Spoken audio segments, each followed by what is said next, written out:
কুষ্টিয়াবাসী আল্লাহর দরবারে শুকরিয়া জানাচ্ছি, যিনি একটা জগদ্দল পাথর আমাদের বুকের উপর থেকে নামিয়ে দিয়েছে। আল্লাযী আনকাযা যাহরাক। হে নবী, আমি আপনার পিঠ বাঁকা করে রেখেছিল একটা বোঝা, আমি এটা নামিয়ে দিয়েছি। এটা ১৫০০ বছর আগের কথা। কত বছর? তখন আইয়ামে জাহিলিয়াত চলছিল। এই বোঝাটা নবীজির পিঠকে বাঁকা করে রেখেছিল, আল্লাহ নিজে বোঝা নামিয়ে দিয়েছিল। ১৫০০ বছর পর ২০২৪ সালের ৫ই আগস্টে আল্লাহ আমাদের উপর থেকে আমি জাহিলিয়াতের একটা পাথর নামিয়ে দিয়েছে। শব্দ দুইটা শুনতে মনে হচ্ছে কাছাকাছি। আই এম এ জাহিলিয়াত আর আমি জাহিলিয়াত, শব্দ দুইটা কাছাকাছি না? তাদের কাজও প্রায় একই রকম ছিল। এই জন্য আমরা যে পাথর থেকে মুক্তি পেলাম, এখন যে মন খুলে অন্তত কথা বলতে পারছি, জবান করে বলছি আলহামদুলিল্লাহ। মোবাইল যাদের আছে অন্তত ঘন্টাখানিক বন্ধ করে রাখেন। আপনি এত গুরুত্বপূর্ণ লোক না যে আপনার মোবাইল বন্ধ থাকলে এই কুষ্টিয়া অচল হয়ে যাবে। যাদের মোবাইল বন্ধ থাকলে কুষ্টিয়ার সমস্যা হবে, তারা তো মোবাইল বন্ধ করে দিচ্ছে। অন্তত আপনারা 1 ঘন্টা খানিক বন্ধ করে রাখেন। কারোর জন্য কেউ অচল না, কারোর জন্য পৃথিবী থেমে থাকে না, এটা প্রমাণ হয়ে গেছে। যারা মনে করতো না আমরা ছাড়া মনে হয় আর চলবে না, তারা নেই। চলছে না কুষ্টিয়া, এ দেশ চলছে না।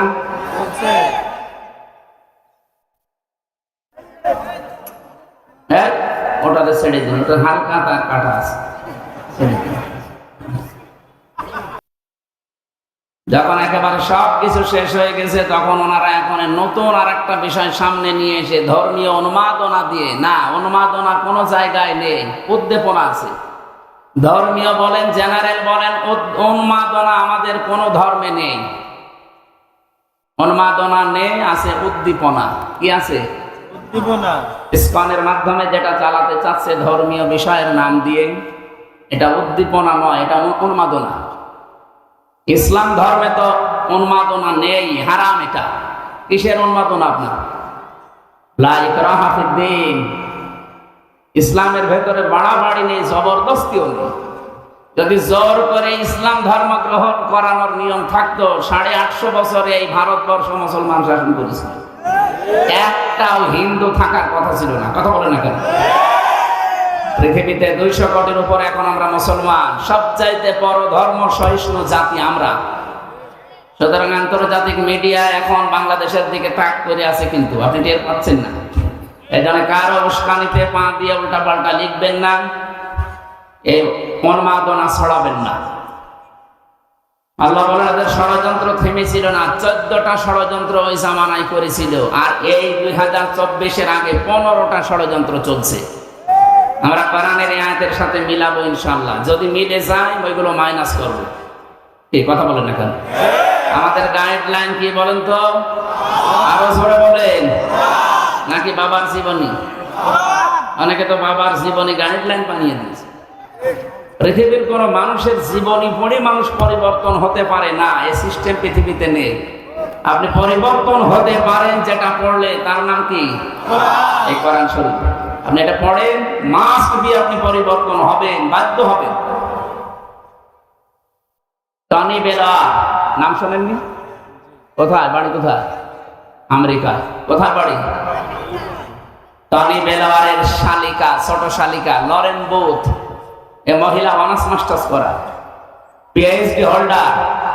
ওকে খ্রিস্টানরা বহু অর্থ দিয়ে ইরানে পাঠিয়েছে। তেহরান বিমানবন্দরে নামার পর ও খ্রিস্টান বানাবে মানুষকে। এক মুসলমানকে ডাক দিয়ে বলছে যে, ভাই আমি মুসলমান হব না, কিন্তু আমি ইসলাম জানতে চাই। কি পড়লে অথেন্টিক ইসলাম জানা যাবে, সেই বই আমি আপনার কাছে চাই। আমাদের কাছে কেউ যদি হিন্দু এসে বলে যে আমি ইসলাম গ্রহণ করব না, কিন্তু আমি ইসলাম জানতে চাই, এটা তার অধিকার আছে না নেই? বলেন বলেন। তখন তো অনেক মানুষ এই ফতোয়া করবে, হ্যাঁ ওর ওযু নেই, ওর কাছে কোরআন শরীফ দেবো। আরে ভাই, কোরআন শরীফ ধরতে হলে ওযু করা লাগবে, মাস্ট তাসবিহ আপনি কোথায় পেয়েছেন? রাসূলুল্লাহ আসলেন টয়লেট থেকে। কোথা থেকে? পায়খানা প্রসাব করার পরে নবীজি আসলেন, পানি দেওয়া হয়েছে তাকে। তিনি হাত মুখ ধোয়ার পরে গোশত খেলেন। বিশ্ব নবীকে জিজ্ঞাসা করা হয়েছে, হে রাসূল আপনি ওযু করলেন না? তিরমিজি শরীফের হাদিস। নবীজি বলেন, দেখো আল্লাহ আমাকে শুধু নামাজের আগে ওযু করার জন্য আদেশ দিয়েছেন, তাছাড়া পৃথিবীর কোনো কাজ করার আগে ওযু করা লাগবে এ আদেশ আমি পাইনি। এ কাজের ভেতরে রোজা রাখা হতে পারে, এ কাজের ভেতরে হজ করা হতে পারে, এ কাজের ভেতরে খাবার খাওয়া হতে পারে, এ কাজের ভেতরে কোরআন ধরা হতে পারে। তাহলে নামাজ পড়ার আগে ওযু করা লাগবে, নির্দেশ কার? ইয়া আইয়ুহাল্লাযীনা আমানু ইযা কুমতুম ইলাস সালাতি ফাগসিলু ওয়ুজুহাকুম ওয়া আইদিয়াকুম ইলাল মারাফিকি ওয়ামসাহু বিরুসিকুম ওয়া আরজুলাকুম ইলাল কাবাইন। ইমানদাররা যখন নামাজের জন্য প্রস্তুতি নেবে, নামাজে দাঁড়াবে, তার আগে ওযু করো, এ নির্দেশ কার? ইমানদারেরা কোরআন পড়বা তখন ওযু করো, এ কথা আছে? ওরা কোরআন শরীফ আপনি দেখেন তো, যারা হাফেজ আছে, মাওলানা আছে, আলেম আছে, বলেন নেই? হ্যাঁ আছে। কি আছে? ফাইদা ক্বারাআতাল কুরআনা ফাস্তাইয বিল্লাহি মিনাশ শাইতানির রাজীম। আল্লাহ পাক বলেন, যখন কোরআন পড়বা তার আগে শয়তান থেকে আশ্রয় চাইবা। আউযু বিল্লাহি মিনাশ শাইতানির রাজীম, এটা পড়া লাগবে। আর এটা পড়া সুন্নাত, নফল, মুস্তাহাব না, এটা পড়া ওয়াজিব। কি বলেন তো? না পড়লে আপনার গুনাহ হবে। কেন? পৃথিবীর এমন কোন ইবাদত নেই যে ইবাদতের আগে আউযু বিল্লাহ না পড়লে ইবাদত হয় না, নেই। আপনি নামাজের আগে আউযু বিল্লাহ পড়েননি, আপনার নামাজ হবে না, কেউ ফতোয়া দিতে পারবে? পারবে না। রোজা রাখার আগে আপনি আউযু বিল্লাহ পড়েননি, আপনার রোজা হবে না, কেউ বলতে পারবে না। হজ করার আগে আউযু বিল্লাহ পড়েননি, হজ হবে না। না, কিন্তু কোরআনে কারীম পড়ার আগে যদি কেউ আউযু বিল্লাহ না পড়ে, ওর কোরআন পড়া তো হবেই না, আর গুনাহ হবে। তাফসীরে মুফাসসির লিখেছেন এই কারণে, কারণ পৃথিবীর কোন ইবাদতে শয়তান এত ধোঁকা দেয় না, কোরআনের কাছে আসতে গেলে যত ধোঁকা দেয়। শয়তান ভালো করে জানে যে কোরআন যদি মানুষ বোঝে, কোরআনের কাছে আসে, আমি যে শয়তানি করি এটা বন্ধ করে দেবে। কথা বুঝতেছে? ওর যে শয়তানি করার রাস্তা বন্ধ হয়ে যাবে। এখানে কোরআন ধরার আগে ওযু করার শর্ত নয়। হ্যাঁ, কেউ যদি আরবি টু আরবি কোরআন যেটা, এইটা ধরতে গেলে ফরজ গোসল হলে আপনার কাছে যাবেন না, কিন্তু এমনি স্বাভাবিক ওযু নেই, আপনি কোরআন ধরতে পারবেন না। না, এটা মাসলা নয়, আপনি ধরবেন। এর কাছে মুসলমান কোরআন শরীফ তুলে দেয়নি, সিয়াসিত্তা হাদিস সহ তাফসীর দিয়েছে। 3 বছরে মহিলা ওরা কোরআন শরীফ তন্ন তন্ন করেছে। আমাদের মতো আনাকুম জানাকুম পড়েনি, একেবারে পড়ার মতো পড়িস, কারণ হচ্ছে শিক্ষিত মহিলা।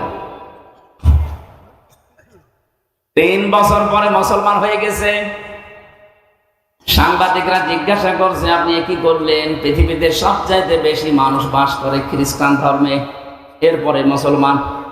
আপনি সেই বড় ধর্ম বাদ দিয়ে মুসলমানদের এই ধর্ম গ্রহণ করলেন কেন?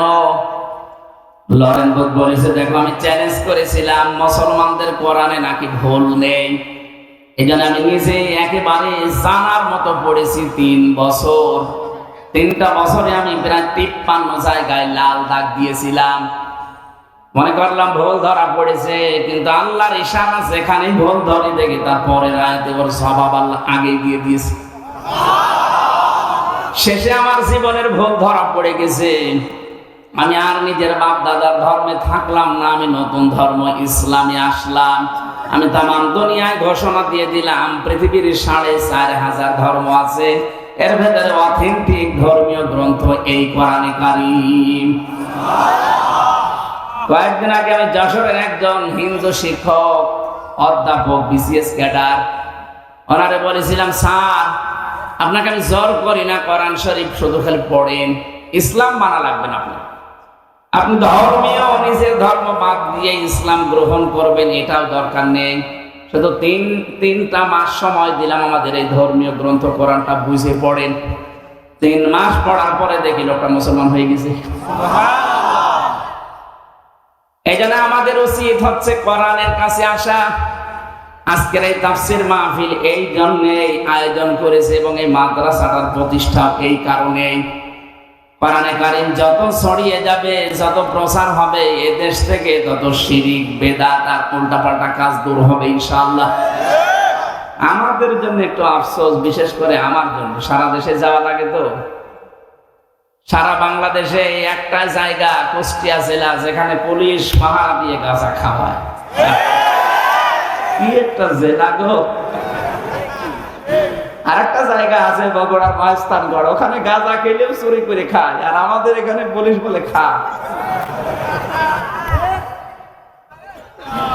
এটার জন্য বিভিন্ন জেলায় জবাব দেওয়া লাগে।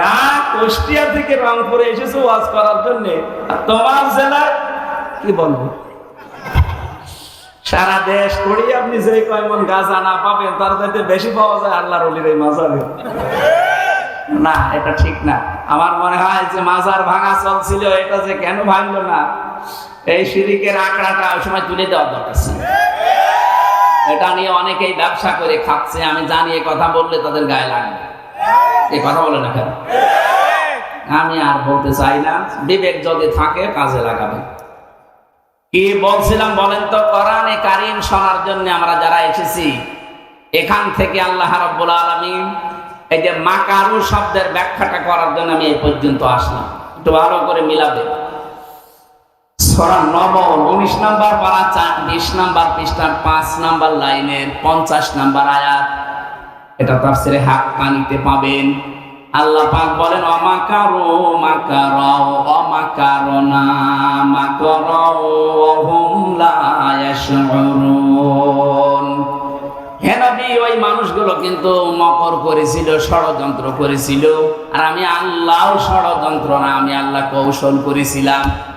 এখানে শিক্ষা দেখেন, শব্দ কিন্তু এক, ব্যবহার করার ক্ষেত্রে কাফেরদের বেলায় ষড়যন্ত্র আর আল্লাহর বেলায় ষড়যন্ত্র নয়, এটা কৌশল। এই জন্য পৃথিবীতে দিন প্রতিষ্ঠার জন্য যা ব্যবহার করা হয় ওইটার নাম জিহাদ, আর দিনের বিরুদ্ধে যদি ওইটাই ব্যবহার করেন ওইটার নাম সন্ত্রাস। এই কথা বলছেন? সারা দুনিয়া যেহেতু মিডিয়া আমাদের হাতে নেই, ওরা আজ এই শব্দটাকে পুরা উল্টিয়ে ওদের কাজগুলো নাকি ভালো কাজ আর আমাদের কাজগুলো সন্ত্রাস। অথচ দুনিয়ায় সন্ত্রাস দূর করার জন্য জিহাদ লাগবে। এটা লোক নবী আলাইহিস সালামের জামানার কাহিনী আল্লাহ আমাদেরকে শোনাচ্ছেন কেন? এটা বললাম না, 15টা বিষয় এই 15.5 বছর ওরা অলরেডি কায়েম করে ফেলেছিল। তার ভেতরে এটা একটা। লোক নবীর জামানায় আল্লাহর একটা নিষিদ্ধ কাজ ওরা চালু করেছিল, সেটা সমকামিতা। এই কথা বুঝতেছেন? এ দেশে অনেকে এখন এই বীজ বপন করতে চাচ্ছে। হাজার হাজার বছর আগে লোক নবীর ওই জামানায় যারা এই কাজ করেছিল, পুরুষে পুরুষে বিয়ে করা, মেয়েতে মেয়েতে বিয়ে করা, আল্লাহ রাব্বুল আলামিন এত রাগ করেছিলেন তাদেরকে, আল্লাহ গজব দিয়ে ডেড সি বানিয়ে দিয়েছেন, মৃত সাগর। বাইরের দেশে যারা যায়, আমি নিজে দেখেছি জর্ডানে, মৃত সাগর বানিয়ে দিয়েছে আল্লাহ। দুর্বিসন্ধির মাধ্যমে বাংলাদেশকে পাইতে চাচ্ছে, এটা যেন আল্লাহর গজবের রাষ্ট্র হয়ে যায়। এদেশে একজন মুসলমান থাকতে সমকামিতা রাষ্ট্রীয় ভাবে। আল্লাহ বলেন, আমি নিজে তাদের এই ষড়যন্ত্রের মোকাবেলা একটা কৌশল করেছি, কিন্তু তারা টের পায়নি।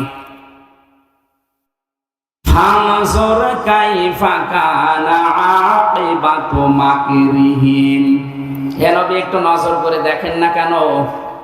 যারা ষড়যন্ত্র করেছিল আমি আল্লাহ নিজে তাদেরকে দমন করেছি। আন্না দাম্মারনাহুম, নিজে তাদেরকে ধ্বংস করেছি। ওয়া কওমাহুম আজমাইন, এবং তাদের পুরা জাতিকে। আমি আজ পর্যন্ত পড়তাম না, এরপরে আয়াতটা বাংলাদেশের 2024 সালের 5 আগস্টের সাথে মিলে যাচ্ছে, এই জন্য পড়লাম। আমার দৃষ্টিতে মিলেছে, দেখেন আপনার দৃষ্টিতে মেলে কিনা। এরপর একটা শিক্ষা বের করব। ফাতিলকা বুয়ুতুহুম খাওফিয়াতাম বিমা যালামু। এই ভালো করে, এখানে আরবি গ্রামার যারা বসে, বালাগাত মানতেক পড়েছেন কিনা? ফাতিলকা, তিলকার আগে ফা আছে, ফা অর্থ শব্দটা 19টা অর্থে আসে। আল্লাহ যেন নিজের এই আঙ্গুল দিয়ে কুষ্টিয়াবাসীকে সহ বিশ্বের বাংলাদেশের এই 64 জেলার মানুষকে দেখাচ্ছে, ফাতিলকা এই সেই বুয়ুতুহুম তাদের ঘর। আল্লাহ বলেন এই সেই তাদের ঘর। কি তাদের ঘর? কি বাইতুন দেয়নি আল্লাহ, এক বছর বয়ত দিয়েছেন। আল্লাহ বলেন এই সেই ঘরগুলো, একটু তাকান। খাবিয়াতান আমি জনশূন্য করে দিয়েছি, খাবিয়াতান জনশূন্য করে দিয়েছি, বিমা যালামু তাদের জুলুমের কারণে। আপনি আগস্টের 5 তারিখের বিকাল 5টা বাজতে দেখেন এই দেশের 64 জেলার 630টা থানায় যত জালেমের ঘর ছিল জনগণ সব মিটিয়ে ফেলেছে মাটি সব।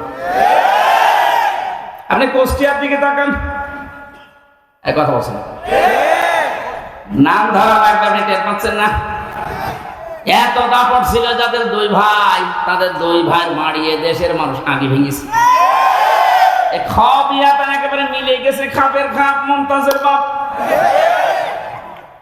আল্লাহ বলেন আমি উজাড় গৃহ বানিয়ে দিয়েছি। গত পরশু দিন আমি বাড়ির সামনে দিয়ে আসার সময় দেখি বাড়ি মনে হচ্ছে না, অথচ 5 তারিখের আগে ওখানে জমজমাট ছিল। ওই বাড়িটা এখন উজাড় গৃহ, মানুষ দেখছি দলে দলে যে বিভিন্ন দিকে মুখ করে পোশাক করছে। আমার একটা কথা মনে পড়ছিল, পরশু দিন 16 সালে গিয়েছিলাম হজে। কাবা তাওয়াফ করার পরে উপরে গেলাম, হঠাৎ দেখে আমার পেটে যন্ত্রণা, ব্যথা। এক পুলিশকে ডাক দিয়ে বললাম, ইয়া সাদিক, তা কি? হে বন্ধু, আমার খুব পেটে ব্যথা করছে, এতক্ষণ তো ভালোই লাগছিল। উনি আমারে বলছে, ইয়া হাজি আর হজ্জা তাই না বিলা দোকান। ও হাজি, দেশ কোথায়? জি তুমি বাংলাদেশ। বাংলাদেশ থেকে এসেছি। ওর ভাষা দিয়ে আমারে বলছে, হাজি জানেন না এটা কোন জায়গা? না তো। আবু জাহেলের বাড়ি। আপনি এখনো পায়খানা না করে দাঁড়িয়ে আছেন, তাড়াতাড়ি করে। সত্যি কথা বলছে, পায়খানা করে দেখে আমার পেটের ব্যথা ভালো হয়ে গেছে। আল্লাহ আমাকে বোঝাতে চাচ্ছে, হামজা এত টাকা খরচ করে 6500 কিলোমিটার দূর থেকে আসলে আর ওই শয়তানের বাড়ি পায়খানা না করে চলে যাবা, তাড়াতাড়ি করো। ঠিক যেন আজকের এই দেশে যতগুলো জালেমের বাড়ি ছিল, আল্লাহ পাক যেন নিজে তাদেরকে জাতীয় উজাড় গৃহ বানিয়ে দিয়েছে। পরশুদিনের জাতীয় পত্রিকা দেখেছেন ঢাকার ওই বড় বাড়িটা যেখানে মানুষ আবেগে চুমা খেত, দেখলাম অনেকে দলবদ্ধ হয়ে জামাতবদ্ধ হয়ে টয়লেট করছে। হ্যাঁ, 3-4 জন একসাথে যাচ্ছে, বিভিন্ন দিকে মুখ করে আল্লাহ রাস্তায় চালাচ্ছে। আমার মনে হয় এদের পেটে আমার মতো ব্যথা, আর কথা বলছে না। আমি খাবিয়াতান শব্দটা তাফসিরে পড়েছি ইবনে কাসিরে। আল্লাহ বলেন আমি এমন জনশূন্য করে দিয়েছি, এমন উজাড় গৃহ বানিয়েছি। কেন জানো? তোমাদেরকে একটা শিক্ষা দেওয়ার জন্য। এবার আসেন আমাদের বিষয়। ইন্না ফি যালিকা লাআয়াতাল লিকাউমিন ইয়ালামুন। অবশ্যই এর ভেতরে তোমাদের জন্য শিক্ষা আছে। লাম লামে তাকিদ, অবশ্যই শিক্ষা আছে যদি তোমরা জ্ঞানী হয়ে থাকো। আল্লাহ আমাদের বোঝাতে চায়, আগামীতে যদি কেউ ক্ষমতার চেয়ারে বসে জুলুম করে তার বাড়িও জাতীয় টয়লেট বানানো হবে। যেন আমরা যেন সাবধান থাকি, আর যাই করে যেন জালেম হয়ে না যায়। এই কথা বোঝেন কিছু নাকি আন্দাজে ঠিক বলেন? ঠিক আছে। আল্লাহ রাব্বুল আলামিন 14টা বলতে গেলে এমনি এত রাত হয়ে গেছে, আমরা তাফসিরে যাব। সূরা বাকারা থেকে মাত্র 1 আয়াতের 3 ভাগের 1 ভাগ পড়েছি, আর সূরা নিসার 41 নম্বর আয়াতটা পড়েছি।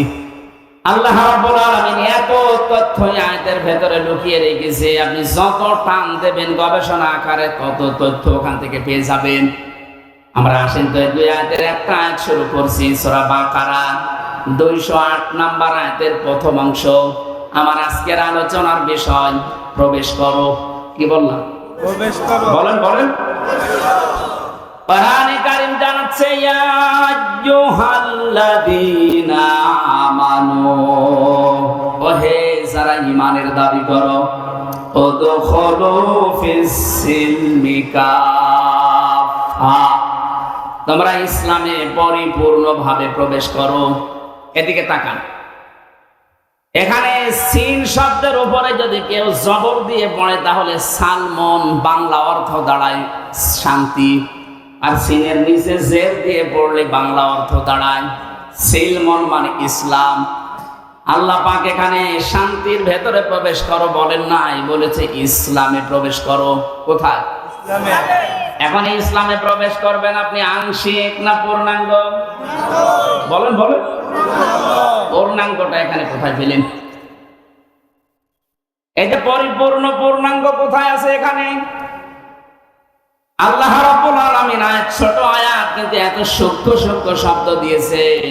এর শেষের শব্দটা দেখেছেন কাফা। ইসলামে আংশিক প্রবেশ করলে হবে না, পরিপূর্ণভাবে প্রবেশ করা লাগবে। এখন আমার প্রশ্ন, আমি যে ইসলামে পরিপূর্ণ প্রবেশ করেছি আল্লাহর এই কথা মতো, এটা আমি টের পাবো কি করে? নাকি কথা বলো না কেন? আমি যে ইসলামে পরিপূর্ণ প্রবেশ করলাম এটা আমি টের পাবো কি করে? আপনি যদি 5টা বিষয় দুনিয়ায় দেখতে চান যে আপনার ভেতরে 5টা বিষয় আলামত চিহ্ন এগুলো পাওয়া যাচ্ছে সিমটম, তাহলে বুঝবেন আমি এই আয়াতটা দুনিয়ায় মেনে চলছি, পুরা ইসলামের ভেতরে আমি পরিপূর্ণভাবে প্রবেশ করে ফেলেছি। এখন নিজের সাথে মিলাবেন।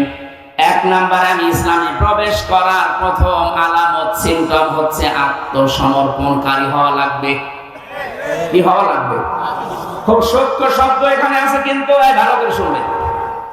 আত্মসমর্পণকারী হবেন 1 নম্বরে। 2 নম্বরে আপনার ইখলাস আসবে ভেতরে। 3 নম্বরে বিশুদ্ধ আকীদা তৈরি হবে আপনার। 4 নম্বরে চরিত্র হবে উন্নত। 5 নম্বরে লেনদেন হবে আপনার স্বচ্ছ। এই 5টা বিষয় যখন আপনার প্র্যাকটিক্যাল লাইফে পাওয়া যাবে তখন বুঝবেন আপনি পরিপূর্ণ ইসলামে প্রবেশ করেছেন। এবার প্রথমটা ব্যাখ্যা আসেন তো। আত্মসমর্পণ এই শব্দ দিয়ে আমরা কি বুঝলাম? যে মাথা নত করা লাগবে। কথা বলেন এখন। এটা করে দেখিয়েছেন আমাদের জাতির পিতা হযরত ইব্রাহিম আলাইহিস সালাম। এই বানানোটা না, আল্লাহর বানানোটা। আমরা তো অনেকে যাকে তাকে বানিয়ে দেয় না, আল্লাহ যেটা বানিয়েছিলেন তার নাম কি? আরো জোরে বলেন। মিল্লাতা আবিকুম ইব্রাহিম ওয়া সাম্মাকুমুল মুসলিমিন।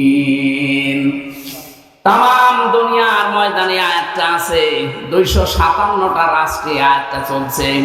আল্লাহ পাক বলেন তোমাদের মুসলিম জাতির পিতা ইব্রাহিম, কারণ তিনি তোমাদের নাম রেখেছেন মুসলিম। বাবা হিসাবে তিনি আমাদের নাম রাখলেন সন্তানের কি? আরো জোরে বলেন। কি সুন্দর একটা নাম রেখেছেন, আত্মসমর্পণকারী। বাবার 11টা দায়িত্ব পালন করা লাগে। সন্তান শুধু জন্ম দিলেই বাবা হওয়া যায় না, 11টা দায়িত্বের প্রথম নাম্বারে তার একটা অর্থবোধক নাম দেওয়া লাগে। এদেশে বহু বাবা আমরা দেখতে পাচ্ছি, বহু মা এমন আছে খালি জন্মিয়ে ছেড়ে দিয়েছে, এমন নাম দিয়েছে কি হিন্দু না মুসলমান। কথা তাই না? আমি কি বেশি বললাম? এরকম নাম দেশে নেই। আপনি নামটা রাখবেন অর্থবোধক। কিয়ামতে আল্লাহ যখন বিচারের কাঠ গড়ায় কিছুই পাবে না, আপনার নামটা দেখবে। আজকের প্রধান অতিথির নাম জাকির হোসেন। জাকির মানে জিকিরকারী। বিশ্বনবীর একজন নাতির নাম ছিল হোসেন। এই অর্থবোধক অর্থ দেখে দেখে আপনি নাম রাখবেন, ওর প্রভাব তার জীবনের উপরে পড়বে। তার নাম যদি আসাদ থাকে, আসাদ মানে সিংহ বাঘ, তার চরিত্রের ভেতরে সাহসিকতা ফুটে উঠবে। কারণ নাম রেখে দিয়েছেন কুকু। নাম কি? ওর দাদি বুড়ো মানুষ বলছে কুকুর। এদিকে আমরা এখান থেকে শিক্ষা পেলাম, বাবা হতে হলে মা হতে হলে 11টা কাজের প্রথম কাজ নাম রাখা লাগবে অর্থবোধক। কথা বুঝতেছেন? কিয়ামতে আল্লাহ কিছুই যখন পাবে না মাফ করার জন্য, তখন বলবে নাম। নামের খাতিরে আল্লাহ অনেককে মাফ করে দেবে। তাই বলে আবার হাও আঙ্কেলের মতো নাম হলে সমস্যা। কি আঙ্কেল? হাও আঙ্কেল। নবীর নামের বদনাম করে ফেলেছে শয়তান। একটা আলেমের সাথে বিয়াদবি করার কারণে আল্লাহ তাকে এত অপমান করেছে, বাংলাদেশে এত অপমান কেউ হয়নি। এখন সারা দেশে ওর নাম হাওয়ানকে 3 ইঞ্চি। আর কি নিচে নামবে? হযরত ইব্রাহিম আলাইহিস সালাম তিনি আত্মসমর্পণ করেছিলেন। তাকান, আমাদের ওইভাবে করা লাগবে। সূরা বাকারার 131-32 নাম্বার আয়াত আল্লাহ দলিলগুলো দিচ্ছেন। কয়েকটা বিষয় এখান থেকে বের হবে, ভালোভাবে শুনেন। কষ্ট হচ্ছে? আল্লাহ পাক বলেন, "ইতে ক্বালা লাহু রাব্বুহু আসলিম ক্বালা আসলামতু লিরাব্বিল আলামিন।" বলেন আল্লাহু আকবার। উনি গাছের মাথায় বসে কোড়াল দিয়ে কাঠ কাটছিলেন। আল্লাহ পাক বলেন, ইব্রাহিম আত্মসমর্পণ, উনি খাতনা করেছিলেন। আধুনিক বিজ্ঞান আজ এই শব্দটা নিয়ে, এই বিষয়টা নিয়ে গবেষণা চালিয়ে দেখেছে, স্বাস্থ্যসম্মত এবং শরীরকে সুস্থ রাখার জন্য খাতনা অনেক জরুরি। যদিও অনেক হিন্দু ভাইরা এটা করে না, এই জন্য ওদের বলা হয় ফুল হাতা। আমরা কি আমি এই শব্দটা জেলখানায় যে আমার জেলার পেয়েছিলাম দেবদুলাল, ও যখনই প্রবেশ করতো ভেতরে মানুষ বলতো ফুল হাতা আসতেছে।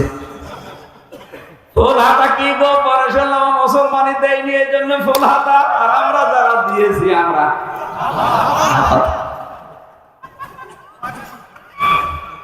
শেষ পর্যন্ত ইব্রাহিম আলাইহিস সালামের এই সুন্নাতটা আমরা মুসলিম জাতি হিসাবে দাবি করলে সুন্নাত মনে করে মানি। ওনারা যারা মানেন না, ওনাদের বিভিন্ন রোগ হয়ে যায়। এই জন্য শিক্ষিত ধর্মীয় যারা আছে হিন্দু, দেখবেন আমি দেখেছি তাদের খোঁজ খবর নিয়ে ওরা গোপনে মুসলমান ডাক্তারের কাছে যে মুসলমানি দিয়ে দেয়। আমাদের বিষয়টা না, আমার বিষয় ছিল ইব্রাহিম নবী আত্মসমর্পণ করেছিলেন। যেখানে আল্লাহ বললেন আত্মসমর্পণ করো, কি করে করবো? খাতনা করো, তাই করেছিলেন। তার মানে আপনি ইসলামে প্রবেশ করেছেন, এটার আলামত আল্লাহ যা বলে আপনি তাই। আপনার মন মতো আর কিছু করতে পারবেন না। যদি করেন তাহলে ইসলামে এখনো পরিপূর্ণ প্রবেশ। বলেন বলেন। হযরত ইব্রাহিম এবং সন্তানদেরকে ডাক দিলেন, আওয়াসা বিহা ইব্রাহিম বানিহি ওয়া ইয়াকুব ইয়া বানিয়া ইন্নাল্লাহা আসতাফা লাকুমুদ-দীন ফালা তামুতুন্না ইল্লা ওয়া আনতুম মুসলিমুন। রব্বুল আলামিন বলেন, হযরত ইব্রাহিম তোমাদের জাতির পিতা এবং ইয়াকুব কি করেছিল জানো? আত্মসমর্পণ কি করে করা লাগে দেখো। তাদের সন্তানদেরকে ইন্তেকালের আগে ডাক দিয়ে বললেন, কলিজার টুকরা সন্তানেরা, অবশ্যই আল্লাহ, ভালো করে শুনবেন, অবশ্যই আল্লাহ তোমাদের জন্য নির্বাচিত করেছেন, চয়ন করেছেন, ভালোবেসেছেন, পছন্দ করেছেন, চুজ করেছেন একটা দিনকে। কাকে? আরো জোরে বলেন, আরো জোরে। দিন মানে রাতের পরে যেটা আসবে। বলেন, 4500 দিন আছে এই দুনিয়ায়। এখন জাতিসংঘের আন্ডারে এখন 195টা দেশ আছে। বাকি দেশগুলো স্বাধীন পরাধীন মিলে এই জন্য জাতিসংঘের আন্ডারে আসে নাই। কিন্তু পৃথিবীর মানচিত্রে রাষ্ট্রের সংখ্যা 257টা। 4500 দিন ধর্ম চলছে তামাম দুনিয়ায়। আল্লাহ পাক বলেন, দিন কি জানো? ইন্নাদ-দীনা ইনদাল্লাহিল ইসলাম। বলেন আল্লাহু আকবার। সূরা আলে ইমরানের 19 নম্বর আয়াতে আল্লাহ দলিল দিয়েছেন, আমার কাছে দিন বলতে একটাই, তার নাম ইসলাম। তার নাম কি? ইসলাম। আমাইয়াবতাগি গায়রাল ইসলামি দীনান ফালা ইউকবালা মিন। ইসলাম বাদ দিয়ে পৃথিবীর কোন দিন দিয়ে, 4500 দিন আছে, যে কোন দিন দিয়ে কেউ যদি আল্লাহকে পেতে চায়, ফালা ইউকবালা মিন, ওর জীবনের কোনো কিছু আল্লাহ কবুল করছে না, করবে না। বাংলার মুসলমানের এখান থেকে রেকর্ড হচ্ছে, কালকে সারা দুনিয়া ছড়াবে বিভিন্ন ভাষায়।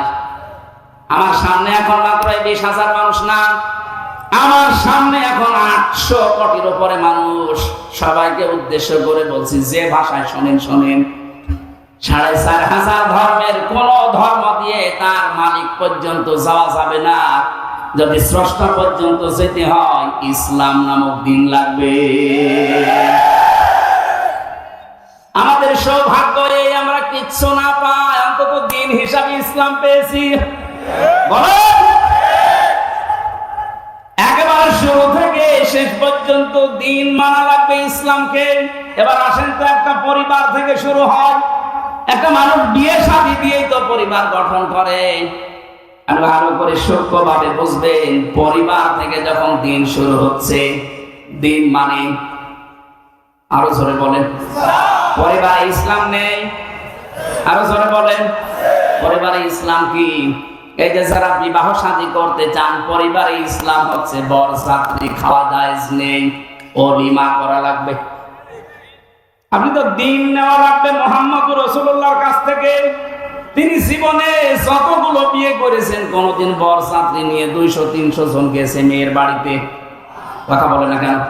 তিনি যত বিয়ে করলেন, প্রতিটি বিয়েতে তিনি করেছিলেন ওলিমা। নিজের বাড়িতে মেয়েদের লোক নিয়ে এসে খাওয়িয়েছেন। কিন্তু বাংলাদেশ সহ বিশ্বের বহু জায়গায় আমি দেখতে পাচ্ছি এই দিনটা আজ পরিবারে নেই। কথা বলে না কেন? কুষ্টিয়াতেও নেই। এখানে বহু মা বাবা বসে আছে, ওরা ছেলে বিয়ে দেওয়ার সময় মেয়ের বাড়িতে আরো 200-300 জন নিয়েছে, মরণের খাওয়া খাচ্ছে। আরে এই যে বরযাত্রী, 1 নম্বর বরযাত্রী। এই সিস্টেম বন্ধ করা লাগবে, যেহেতু ইসলামে নেই। আপনি ওলিমা করবেন, যতটুকু সামর্থ্য আছে বাপ দাদা আর আপনার নিজের মেয়ের বাড়িতে থেকে আরো দরকার হয় 100-150 মানুষ নিয়ে আনবেন। নিজের বাবার বাড়ি থেকে একজন বাঁচার জন্য হলো না। এই মাসলাটা বললাম, যাদের দিন মানার ইচ্ছা আছে ইসলাম হিসাবে, পারিবারিক জীবন থেকে মানা লাগবে। কথা বলেন না? আজকে থেকে যারা বললেন যে না আর বরযাত্রী যাব না, সত্যি মানতে পারবেন তো? এটা রেকর্ড হয়ে এই যে কালকে ছড়াবে। যদি মানতে না পারেন, আবার বরযাত্রী 2-3টি রাত যাচ্ছেন, কুষ্টিয়ার বদনাম হয়ে যাবে। আমি আশা করছি এই সুন্নাতটা, এই দিনটা কুষ্টিয়া থেকে আরম্ভ হবে ইনশাআল্লাহ। এখন থেকে বরযাত্রীতে নেই, আসি কিসে? ওলিমায়। বলেন বলেন ওলিমা হয় মেয়ের বাড়িতে না ছেলের বাড়িতে? এবার দেখেন আপনার ঈমান কি বলে। মেয়েরা যারা এসেছেন দিন হিসাবে আপনার পরিবারে, যখন বিয়ে করে আসবে স্বামীর বাড়িতে, কিভাবে দিন মানবেন? শুধু নামাজ পড়া, রোজা রাখা জীবনে খুনসুটিটা নেই। এই জন্য হাজারো পরিবারে পুরুষ মানুষ বাইরে লাইন করে। আর বলেন,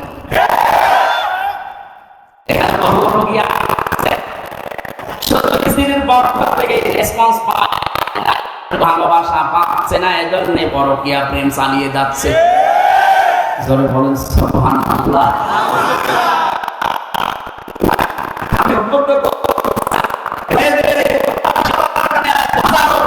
লাইন করছে, কথা বলে কেন? কারা কারা করছেন একটু হাত তোলেন তো। একজন না, এটা ঠিক আছে। মেয়েরা, আমি আশা করছি হাসির ছলে বললেও আপনারা এটা মানবেন। পরিবারে আজ হাজারো পরিবারে এই এতটুকু বিষয়ের কারণে মানুষ লাইন পর্যন্ত করে ফেলছে। কথা বলে না কেন?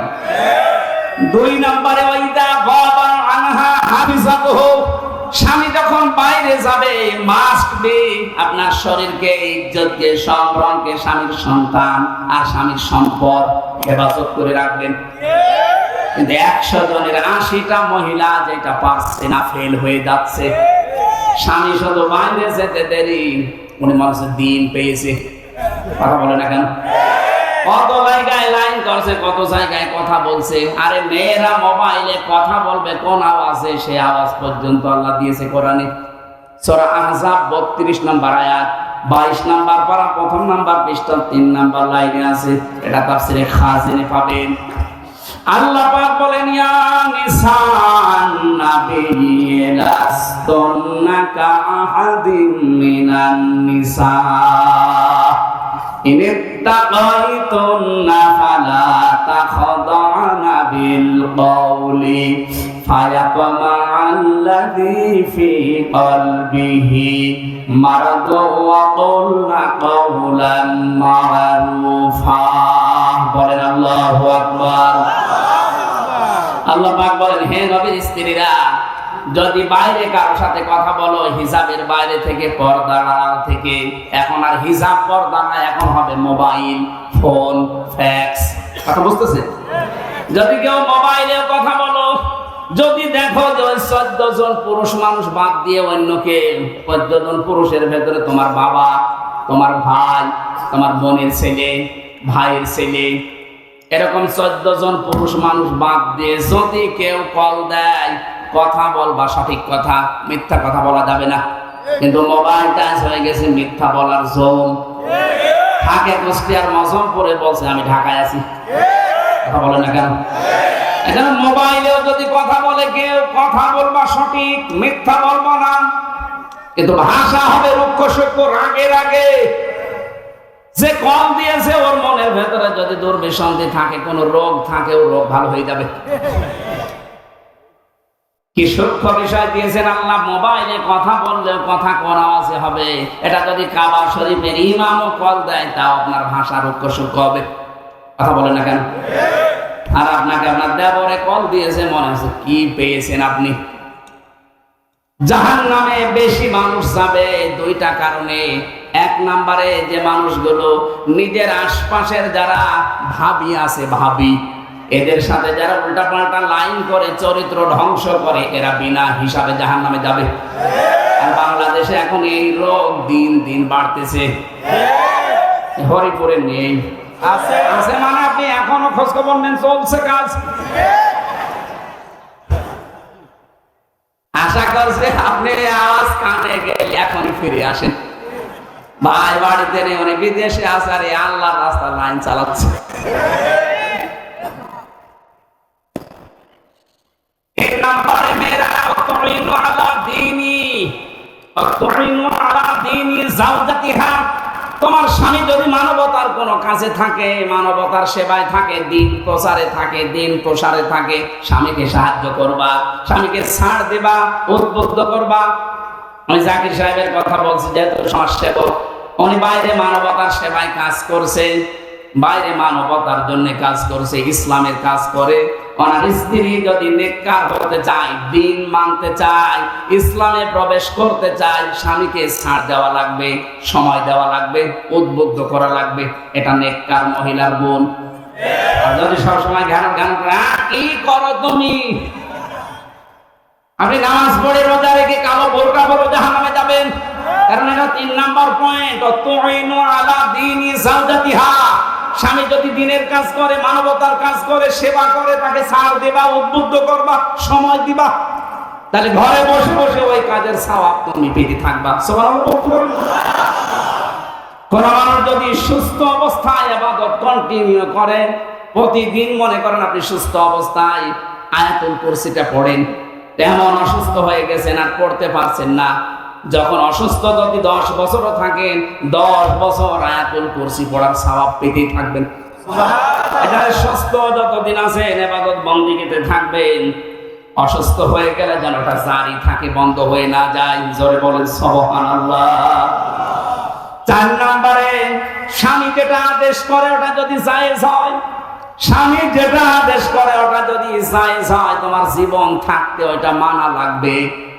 আরে আমি স্বামী, যত স্বামী এখানে বসে আছে প্রত্যেকটা স্বামীর পক্ষ নিয়ে বলছি, বাংলার প্রতিটা স্বামী চায় বিয়ের পরে আমার মা বাবা আমাদের সাথে থাকবে।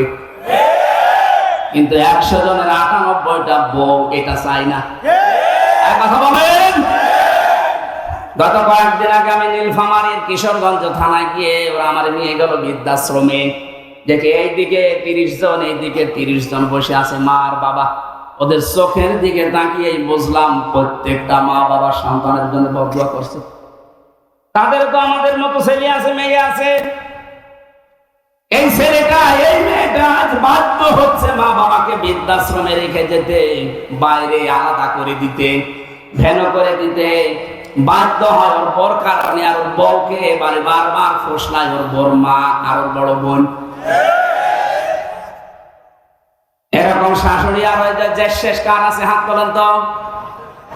আপনার এদিকে ক্যামেরা চলছে, হাত মারা হাত বন্ধ হয়েছে না। উনি কত বড় ঝামেলায় থাকলে লজ্জা শরম ত্যাগ করে হাত তুলতে পারেন, টের পাচ্ছে? কোথায় আছে আমরা? আর ওরা ইবাদত করে, বলে কিসের ইবাদত করেন আপনি? দিনের ভেতরে প্রবেশ করার 4টা নিয়ম বললাম। আমি তো নিজে স্বামী হয়ে সবার পক্ষ নিয়ে বললাম, সবাই বলছে হ্যাঁ, আমি হাসির খোরাকি দেইনি। যেই মেয়েরা চায় না যে শ্বশুর শাশুড়ি আমাদের সাথে থাক, ওর নামাজ রোজা ওই কালো পর্দা সব মাঠে মারা যায়। আমি চাই আপনাদের বাঁচাতে। অনেক মহিলারা আমাকে শত্রু মনে করে, হুজুর শুধু আমাদের বাঁশ দেন না। আপনাদের আমি বাঁশ দিতে আসিনি, আমি বাঁচাতে চাই। কোরআন হাদিসের চোখ লাগিয়ে দেখতে পাচ্ছি যে আপনি ছোটখাটো বিষয় মনে করে আপনি জাহান্নামে যাচ্ছেন। আপনি যেন জাহান্নামে না যান, দিন আত্মসমর্পণ করা লাগবে এই পারিবারিক জীবন থেকে। কথা বুঝতেছেন?